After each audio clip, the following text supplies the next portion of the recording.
In today's show, the Blazers survive a real last day of school basketball game in Salt Lake City. Plus, we look ahead to All-Star Weekend. Welcome to Locked On Blazers. Let's get into it.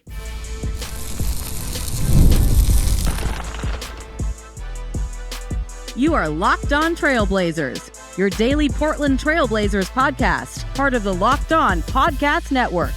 Your team every day. What's up, world? It's your past first point guard and Trailblazers reporter, Mike Richmond. You listen to another episode of Locked On Blazers, part of the Locked On Podcast Network, available wherever you get podcasts and also on YouTube. Thanks for making this show your first listen, coming at you each and every weekday, Monday through Friday. So make it a part of your daily routine. Make it your first listen. Tell your friends to do the same. Locked On Blazers, your team every day. In today's program, we're talking about the Blazers' 135-119 win over the Jazz in a game where they just managed to win, and that's what matters. A real last day of school, spring break looking basketball game for the most part. Plus, I want to talk a little about the Jazz getting fined $500,000 for doing exactly what the league tells you to do, and then we'll look ahead to All-Star Weekend, where the Blazers are going to be involved in every single night of action. You're going to see your Portland Trailblazers out there on the court. So without further ado, let's get into it. Blazers win this game 135-119. Not exactly the greatest game you're ever going to see in your life, but it is what it is. They're playing without Rob Williams, second night of a back-to-back. He played the first leg. He's not going to play tonight. They're playing without Denny Avdia, dealing with a back injury. Did not look good. Did not look good in the first leg in Minnesota. I think it makes all the sense in the world to have Denny sit out this one. And no Shaedon Sharpe, whose injury has been upgraded from soreness to now they're calling a left calf strain. No further information on Sharpe. Wouldn't expect it heading into the All-Star break. And the Jazz are playing without many of their good players. It was announced today that Jaren Jackson Jr., the recently acquired Jaren Jackson Jr., is undergoing season-ending knee surgery, so he was unsurprisingly not in the lineup. But no Lauri Markkanen, no Keontae George. Yusuf Nurkic was available but got a DNP CD. They've done that recently with Nurk. They can get away with it. DNP CDs with Nurk. When Nurk plays, he's good. They gotta get him the heck up out of there. The Blazers do activate, though, notably two of their two-way guys. Caleb Love plays and Sidi Sissoko plays. More on City in a moment, or in the second segment, but City's at game 50. They're now going to have to make some sort of roster decision to if they want to have City play basketball again with the Portland Trailblazers. They have a decision to make over All-Star break. So two relatively shorthanded teams, but the Jazz are like a super tanker, and the Blazers are a team that fancies themselves perhaps even a playoff team. You got to win this game. And they're up big early, 11 points in the first 6 minutes of the game. It's 19-8. Jazz take a timeout. It looks like Blazers are going to run off and hide. And then the Jazz just close the quarter on a 23-9 run, including 13-2 to finish the quarter out. And oops, the Jazz are up 3, 31-28 after one. Blazers bench comes in the game after the starters left and was bad, and that would be the theme of the entire night. Is that the bench was straight up not good enough to help the Blazers truly put this game away, and they needed big boy performances from Jrue Holiday and Donovan Clingan just to make sure that this one didn't land in the extremely big oops category. Jazz lead by 2 at halftime. I thought the Blazers played the most last day of school spring break opening 9 minutes to the second quarter possible. This was like a real senioritis game. They just didn't play with any focus, right? Like, for example, they had a turnover that led to a run out. The Jazz player misses the layup on the run out, and 3 musicians, I know they call them jazz men, but I don't like that. I prefer musicians. 3 musicians were there to get the missed rebound off the layup, and no Blazers were in the frame. They're just not playing with any intensity. They played with just no focus, no intensity, no physicality. They played a sleepwalking, quite frankly, insulting second quarter. And look, it is hard to guard against that. Last game before the All-Star break, second night of a back-to-back, at altitude, after traveling, playing against one of the worst teams in the league, who is, when whole, not awful. Like, the Jazz are pretty competitive if they play all their dudes, but they're not playing all their dudes. They're specifically just, like, rolling out Isaiah Collier and Kyle Filipowski and Cody Williams, and they're just like, the Jazz, they've made it abundantly clear. The league is so mad at the Jazz for making it abundantly clear. They don't care, right? And Kyle Filipowski shot the ball 10,000 times in the second quarter by my count. And the Blazers played like, yeah, well, it's Kyle Filipowski. Who cares? And yeah, he's catching strays. Go Tar Heels. But like, just a truly lackadaisical, unfocused effort. Just like not basketball in that second quarter. They did not play NBA basketball. And they turned the ball over 6 times. Yikes. They're down 2 at halftime. This is getting into that territory where it's like, you're going to lose this game because you didn't take it seriously. And these guys, like even the Kyle Filipowskis of the world, are NBA players. And if you insult them for 35 minutes, they're going to beat you. But the Blazers, they came out of halftime. I thought the first 2 minutes of the second half were like more of the same, just flat. And it's like, oh no, oh no. But I thought they gathered it in the final 10 minutes of that third quarter. They scored 40 points in the quarter, led by as many as 17. They kind of found their effort and focus. Some of it is physicality on defense, just like much more physical on drives, not letting the Jazz like get into the paint as easy. Some of it is just the attention to detail on offense, not, swinging it a little quicker, playing advantage basketball, which means like if you do get by someone, keep that advantage, swing the ball, drive with purpose. Just that I thought the Blazers got out of neutral and started playing a lot harder in that third quarter, and the Jazz just kind of ran out of talent. And the Blazers, like the adults. Donovan Clingan is a young man, so I guess the starters is probably a better way to put that. Just like really, just were like good in that third quarter, and they built a 15-point lead heading into the fourth. The bench really never got going, and then to open the fourth quarter, all of a sudden Svi Mykhailiuk comes in. Svi was starting for the Jazz, and they basically decided he was too good to play and have benched him over the last couple weeks. But Svi came in and had 14 points in the first 5 minutes of the fourth quarter. And when former Rip City Remix great Blake Hinson stepped into a 3 about midway through the fourth quarter, it's a 3-point game. Once was a 16-point third quarter lead, now a 3-point game, 111-108. But then Jrue Holiday, who was great in this game, he hits a 3. He got inside for a bucket. Donovan Clingan got to the foul line, made a couple free throws. Sidi Sissoko hit a 3, and the Blazers kind of just like were able to stiff arm Heisman Trophy the Jazz over the final 6 minutes of this game, and they ended up rolling and is sort of not particularly threatening. Never got within 5 minutes in the 5 points of the final 5 minutes.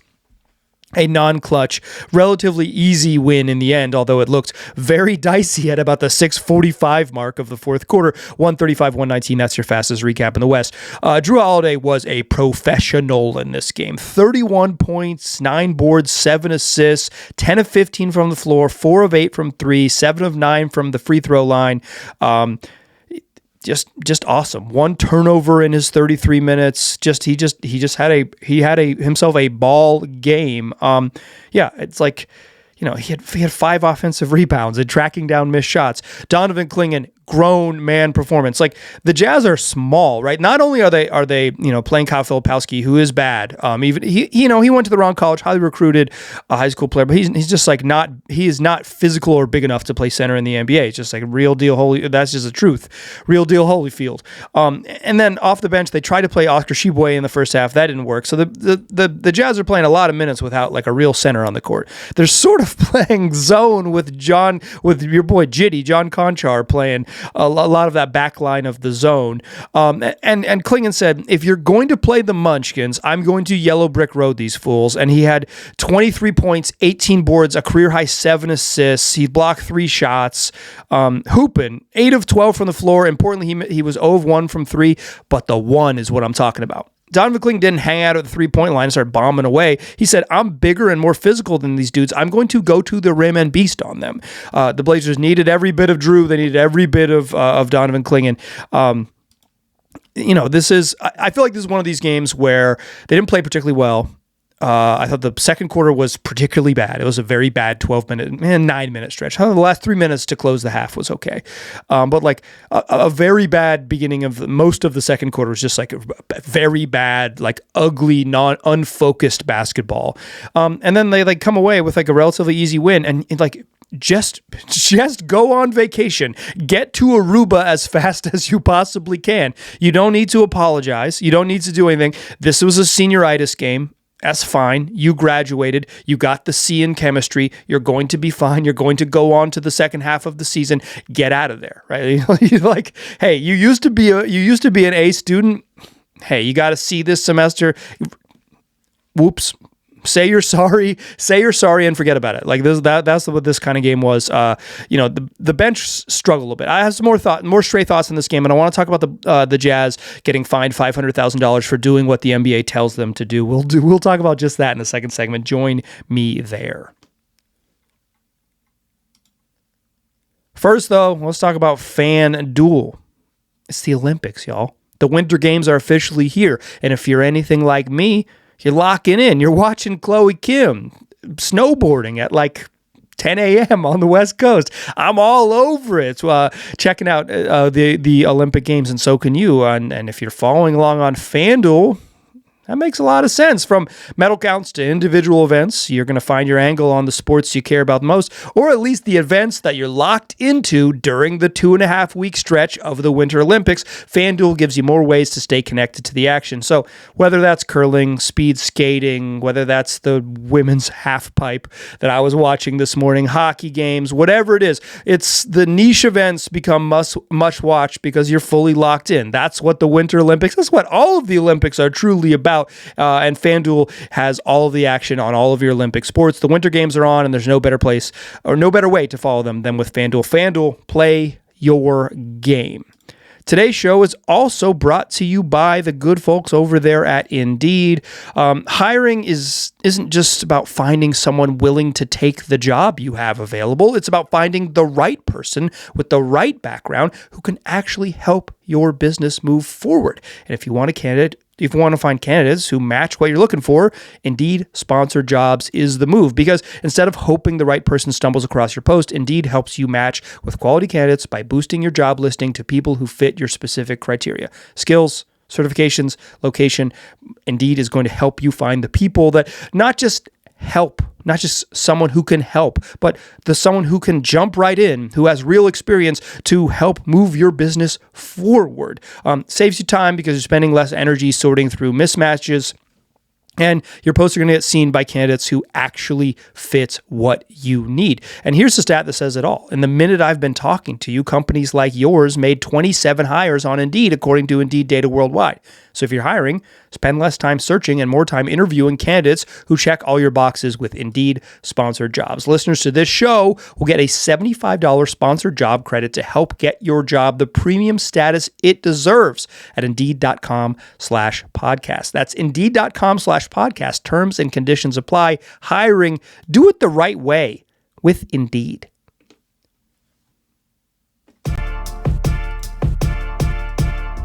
All right. So, some more stray thoughts on this basketball game. Also, join the Everydayer Club. You get an ad-free version of this podcast, and also you get access to the members-only Discord. We can chop it up with me and your fellow Blazers fans. Link in the show notes, lockedonblazers.supercast.com. $5 a month or $50 a year for an ad-free version, an uninterrupted version of Locked on Blazers. Okay, some more straight thoughts on this basketball game. I thought Scoot Henderson, he was fine off the bench in terms of like scoring, right? He had 15. He made some three-pointers. He got to the free throw line early, but I think this was the worst of his 4 games he's been back. I thought Scoot stunk in this game, quite frankly, and I'm a little worried about the Scoot Henderson turnover stuff. He's playing about 20 minutes a night in 4 games he's been back. He's averaging 4.5 turnovers a game. He had 6 in this one. The best, what makes Scoot special as a basketball player, particularly on this Blazer team, because they need a skill set, they really, really do, is that he is a willing and connective passer, right? Is that he gets guys easy looks, and he can get into the paint. They don't have many guys who can get to the paint. He can, beat his man off the dribble. They don't have many guys who can beat their man off the dribble. And that ability to get paint touches and to spray out and be a willing passer to set guys up for easy shots is totally negated when you turn the ball over 6 times in 20 minutes. 4.5 turnovers a game over his first 4 games. He has to dial that back. His superpower doesn't exist if he is turning the ball over something like 7 times per 36, right? Like he's got to rein it in a little bit. That is important for him. I'm not going to bury him too much. He wasn't very good, but like that's it and that's all. City Sissoko hit his 50 game mark. Caleb Love is at 45 games, so the Blazers will have a little bit of wiggle room after the break before they have to decide on what happens with Caleb Love. But City Sissoko cannot play in another NBA game until the Blazers convert him to an NBA contract. All two-way contracts allow for a conversion to an NBA contract. There are some sort of in the weeds rules about how you can make it a longer and bigger contract, but for the most part, he's going to be making around the minimum, probably on a multi-year deal with, I would say, either non-guaranteed or partially guaranteed years into the future. City plays and is helpful.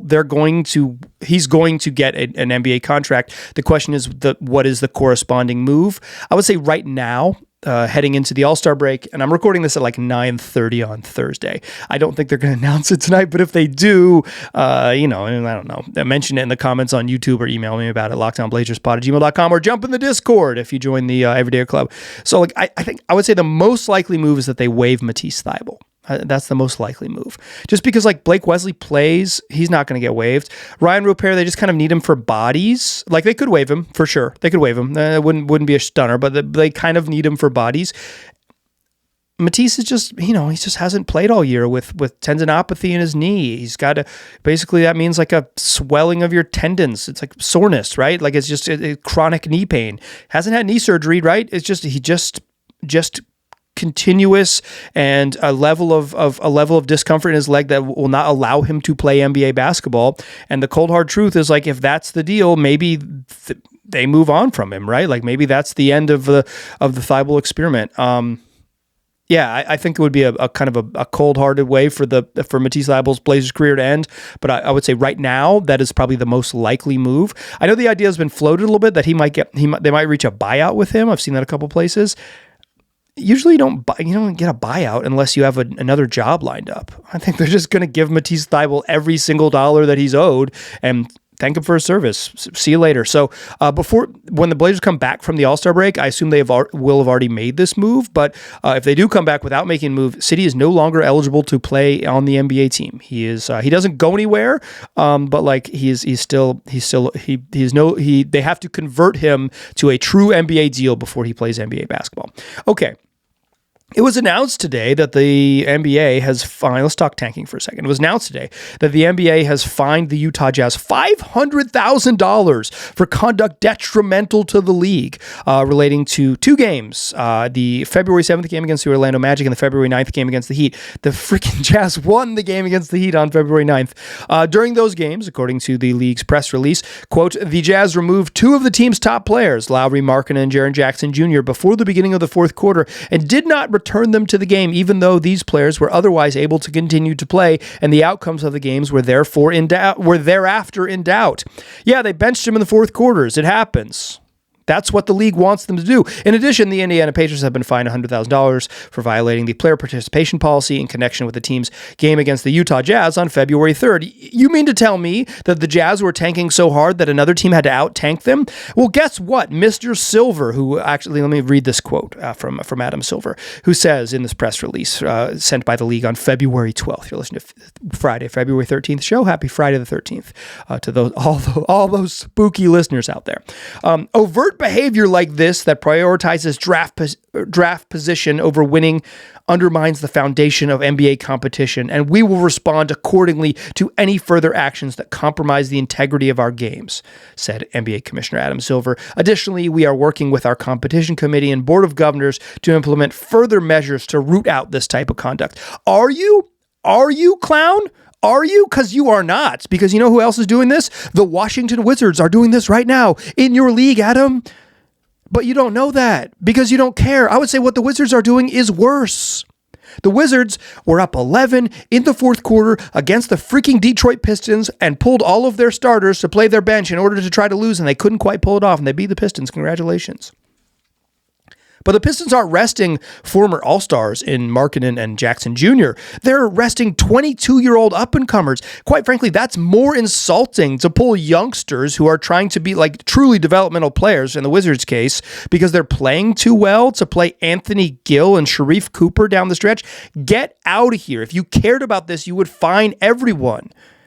Last year, the Raptors pulled their starters in the fourth quarter all freaking spring, including in a game in Portland that I was in the building for, when the Raptors pulled Jakob Poeltl and they pulled Scotty Barnes and they pulled even Jamal Shed because they had no point guards and they had to make sure that they didn't have a competent point guard down the stretch so they would lose. And guess what? They did lose at the buzzer when Matisse Thybulle blocked a shot. Congratulations. Go Raptors. They lost the game. They were insultingly actively losing. This is happening across the league, and I don't blame these teams. The incentive from the NBA is to lose. That's the way the draft lottery is set up. I covered this Blazers team during two full seasons of shameless and insulting losing. Truly the least ethical basketball, right? Like making up injuries whole cloth, shutting down Damian Lillard, and then telling your buddy about it so you eventually get arrested by the FBI.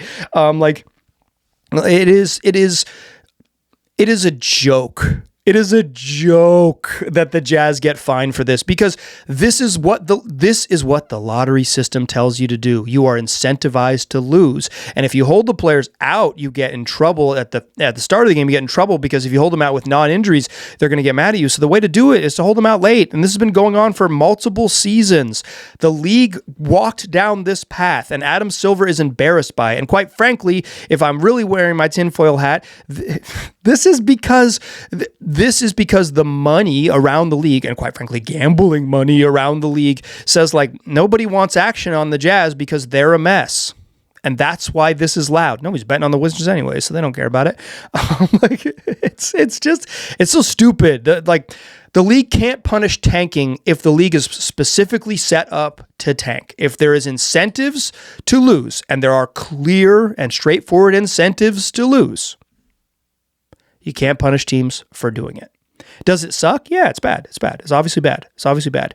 But you need to find a solution first, as opposed to this stuff. And guess what? It is worth every single penny for the Jazz to pay those $500,000. They have a top 8 protected pick. Go get your pick. Go pay the money. If they get fined again, pay the money. Quite frankly, is it worth $10 million to the Jazz to keep their pick and to move forward with it? Almost certainly. So, Mr. Silver, go ahead and keep finding him. Okay, that's enough about that. Let's talk about the All-Star game. The Blazers will have participants all 3 nights, Friday, Saturday, and Sunday of All-Star weekend in Los Angeles. Let's talk about what to look forward to for your fighting pinwheels at All-Star weekend. Join me in that third segment, won't you? First, though, let's talk game time. There's nothing better than being in the building during the NBA season. You can see Kyle Filipowski, Isaiah Collier, and various other Jazz backups play in the fourth quarter because they are resting Lauri Markkanen because it's the right thing to do.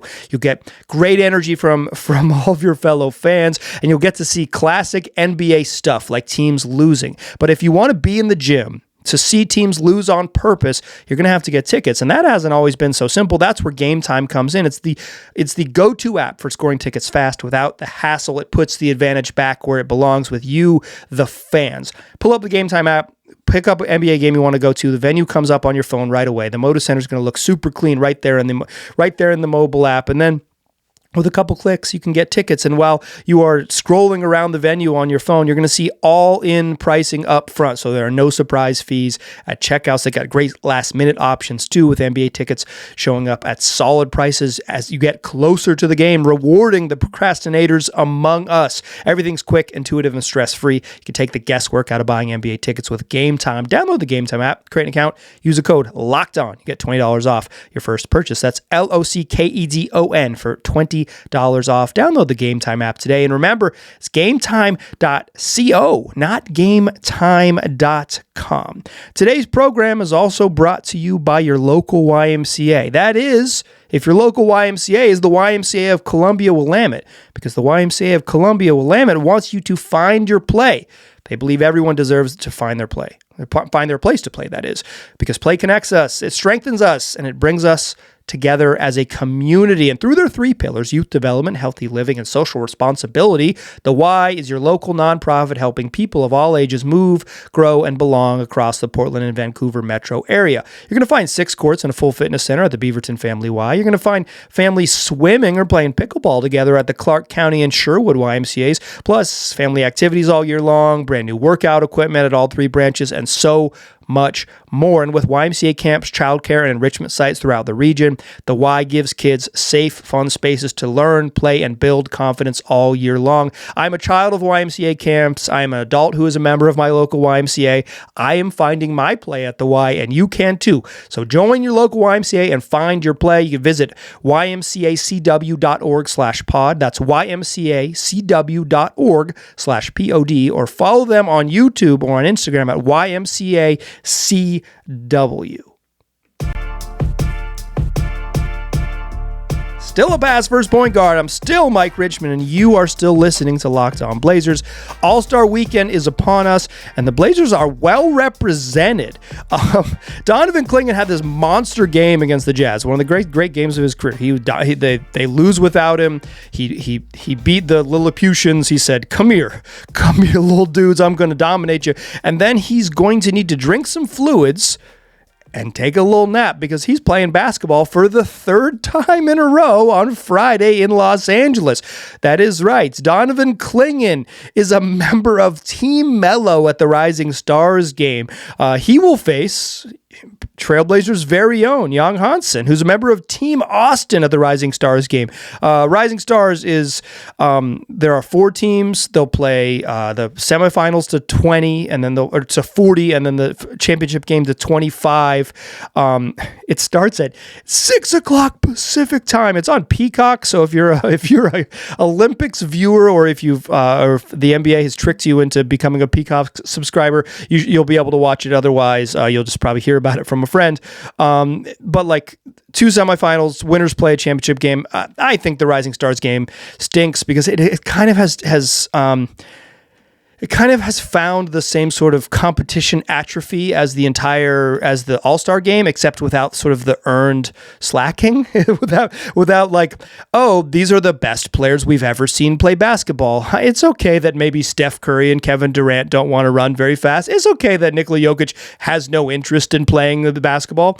It's like, hey, why isn't AJ Mitchell and Derek Queen? Why are these dudes playing a little bit harder? But you'll get a little Hansen and DC in the first semifinal.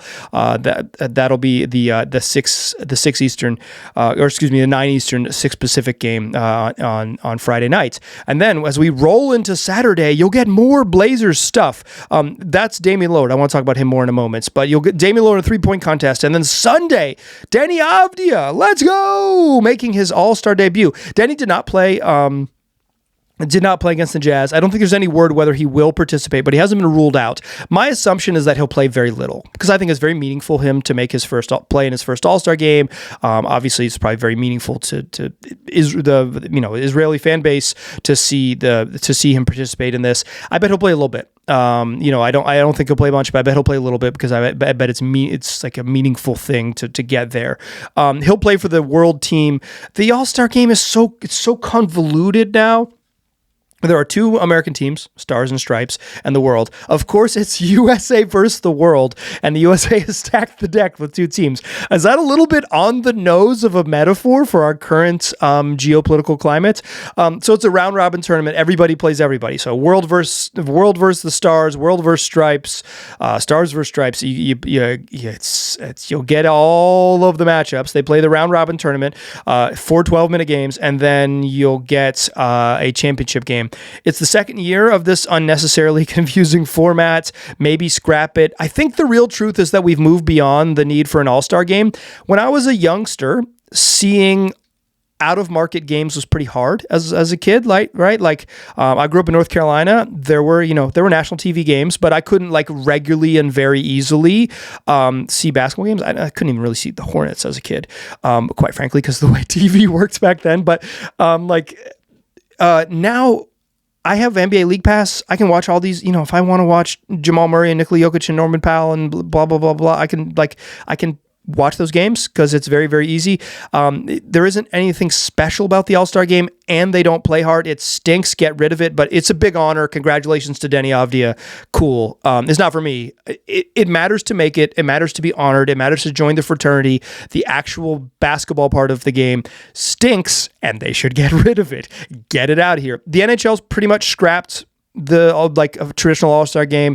The NFL scrapped the Pro Bowl. It's time for the NBA to look themselves in the mirror and realize that this sucks and nobody wants to watch it and it's bad, and just say, hey, we've outgrown it. That's part of modernity. We'll do something else. I do like All-Star Saturday night, though. I do. I think the dunk contest this year is like so deeply anonymous that I won't care about it or watch it. Apologies to Jace Richardson, but I like the skills competition because occasionally you get people who are hyper competitive. They brought back shooting stars, and that's usually has been a fun event. And I think the 3-point contest is legitimately fun because it's a high skill level contest where you can't fake the funk, and Damian Lillard is going to compete in it.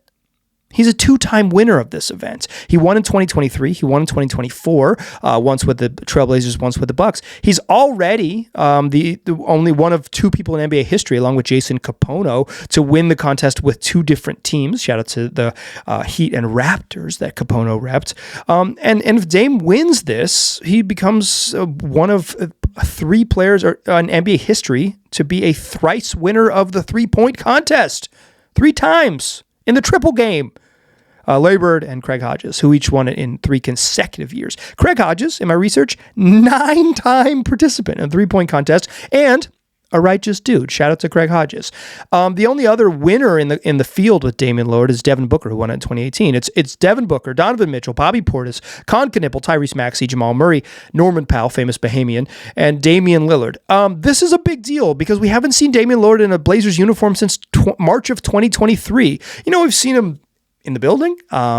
He's even spoke at mid-court before one of the games.